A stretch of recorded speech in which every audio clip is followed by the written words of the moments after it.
Olá pessoal, sejam bem-vindos a mais um vídeo do nosso canal Marisson Fraga. É um prazer imenso ter você por aqui. Se você não me conhece, eu sou Marisson Fraga, esse é o nosso canal. Te convido para se inscrever no nosso canal e ativar o sininho para você receber as nossas próximas notificações, porque aqui a gente fala muito sobre questões emocionais, né? O funcionamento da mente humana, o comportamento humano. Então a gente fala sobre psicologia, falamos também sobre psicanálise. Aqui a gente prepara algumas aulas para você que está estudando ou psicologia ou psicanálise, ou simplesmente para você que quer conhecer mais acerca da subjetividade do ser humano, comportamento humano, as questões emocionais e por aí vai.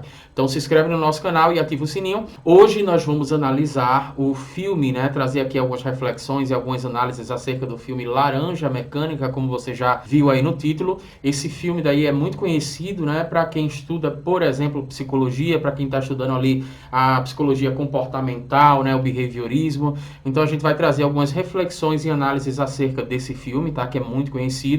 É um filme clássico, é um filme atemporal, né? Diria eu.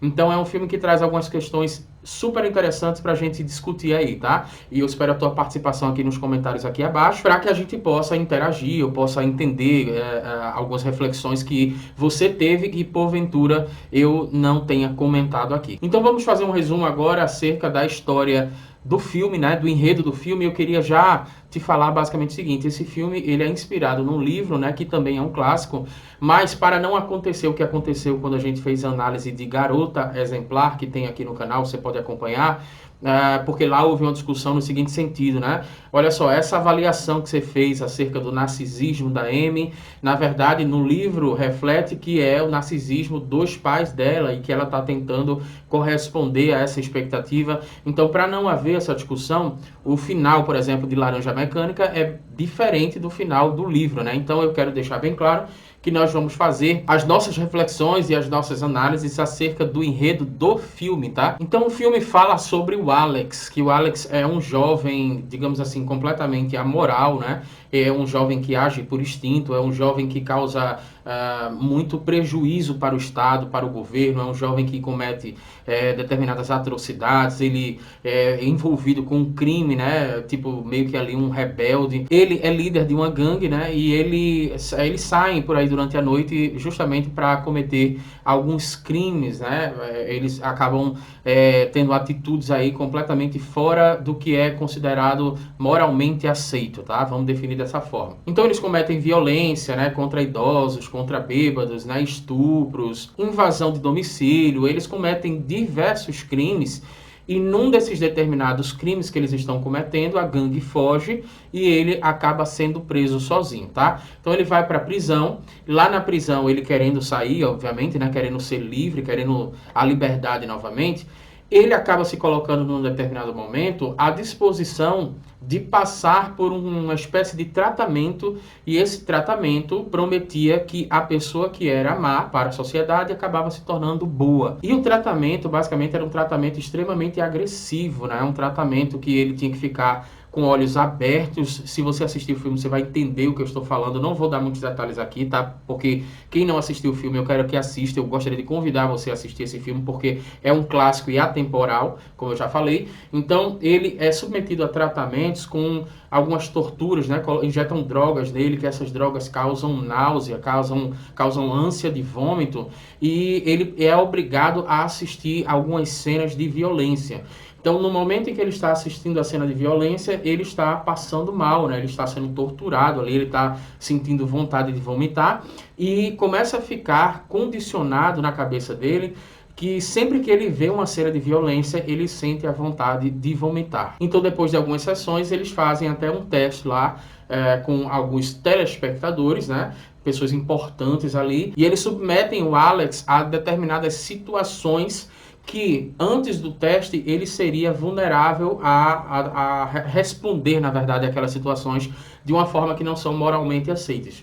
Nesse caso daí, depois que ele passou justamente por esse período de, entre aspas, tratamento, ele tem uma atitude completamente diferente, porque ele sempre sente uma ânsia de vômito, começa a passar mal, sente uma náusea muito grande e ele não consegue fazer aquilo que ele faria, aquilo que ele era capaz de fazer, como, por exemplo, possuir uma mulher, como, por exemplo, revidar agressivamente quando ele é provocado e por aí vai. E a partir daí o filme se desenrola numa situação que eu vou preferir não comentar, não dar muitos detalhes, porque no final desse vídeo aqui a gente vai trazer algumas reflexões para você que assistiu esse filme, tá? Então o que é que a gente pode comentar aí? O primeiro ponto que eu queria falar era sobre a questão da perversidade do Alex, né? Ele era realmente uma pessoa dentro da sociedade que é considerada como uma pessoa, como eu já falei, que tem condutas morais que são extremamente questionáveis, para dizer o mínimo.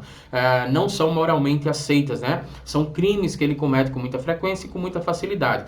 Para mim isso fica muito claro, a questão de que ele age por instinto, que ele tem toda essa maldade dentro dele, quando ele está lendo um trecho da Bíblia já lá na prisão, né? Na cadeia, quando ele está preso, ele está lendo um trecho da Bíblia e quando Jesus está sendo crucificado, né, que tem um soldado romano que está chicoteando Jesus, ele se envolve demais com aquela cena lá, mas não porque ele sente empatia por Jesus, não porque ele sente pena, não porque ele se coloca no lugar de Jesus e ele começa a ser mobilizado emocionalmente pelo sofrimento de Jesus, mas sim porque ele gostaria de ser justamente o soldado romano que estava agredindo Jesus. Então ele se sente bem fantasiando essa situação completamente maldosa, e eu acho que essa cena deixa muito claro de quem a gente está falando, quem é o Alex. E eu acho que o ponto mais importante que a gente poderia falar sobre o filme é que o filme traz uma discussão que estava sendo debatida naquele período, né? Porque o filme foi lançado em 1971 e justamente nesse período aí no século passado,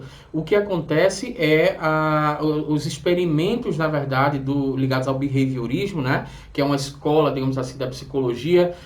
O behaviorismo, para quem não conhece, é behavior, que significa comportamento em inglês. Então, o behaviorismo, digamos, é uma psicologia comportamental, né? E isso começou lá quando Pavlov, né, fez o experimento que é conhecido como o cão de Pavlov. A gente vai trazer um vídeo para falar só sobre esse experimento aqui, tá? Um vídeo muito rápido para você entender como foi esse experimento do cão de Pavlov. Depois vieram outros experimentos, como a questão da caixa de Skinner, né? O behaviorismo, essa psicologia comportamental que fazia testes com animais, e depois começaram a perceber que os seres humanos também seriam suscetíveis a determinados condicionamentos, né? Eles condicionavam animais, mas perceberam durante esse período que os seres humanos também eram possíveis de serem condicionados mediante a determinados estímulos. Então nós temos nomes importantes aí no behaviorismo, como a questão do Pavlov, como a questão do Watson, né? Do Skinner. Então Pavlov, que era um fisiologista russo, ele descobriu o que ficou conhecido como condicionamento clássico, né? O que aconteceu foi que ele percebeu que, por exemplo, um cachorro,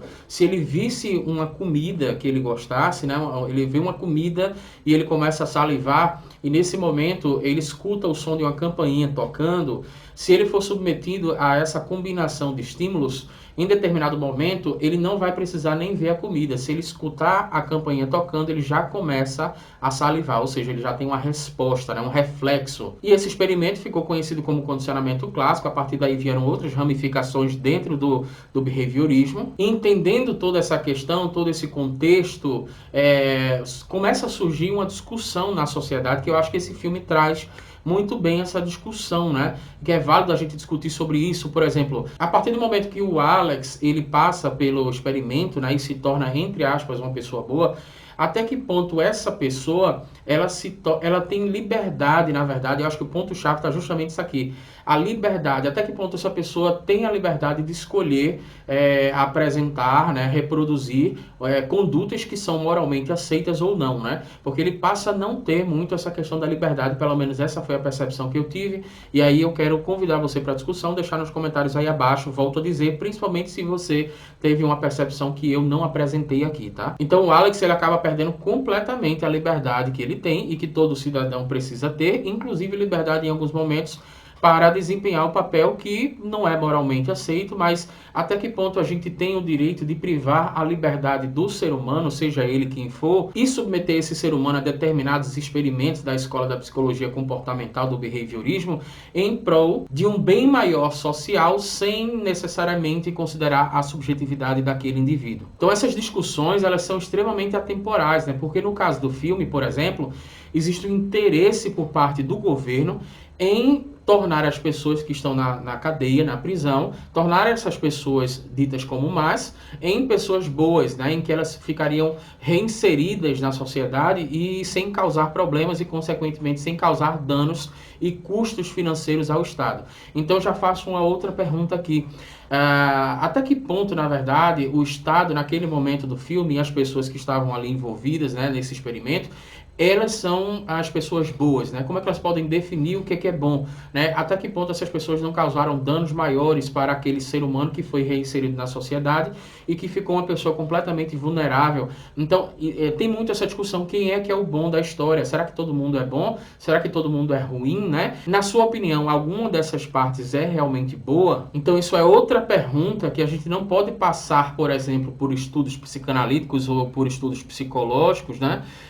Sem discutir essas questões, inclusive internamente, né, sem refletir sobre isso. E uma pergunta bastante interessante que me ocorreu assistindo e chegando ao final desse filme é até que ponto nós não estamos sendo frequentemente condicionados sem percebermos que esses estímulos estão acontecendo e esses condicionamentos, né, estão nos rodeando na nossa vida social, até que ponto a gente não é condicionado e a gente acha que aquilo que a gente quer, ou aquilo que a gente faz, ou aquilo que a gente escolhe é realmente a nossa escolha, e até que ponto isso não seria fruto de um determinado condicionamento, né, com reforços positivos, reforços negativos e por aí vai.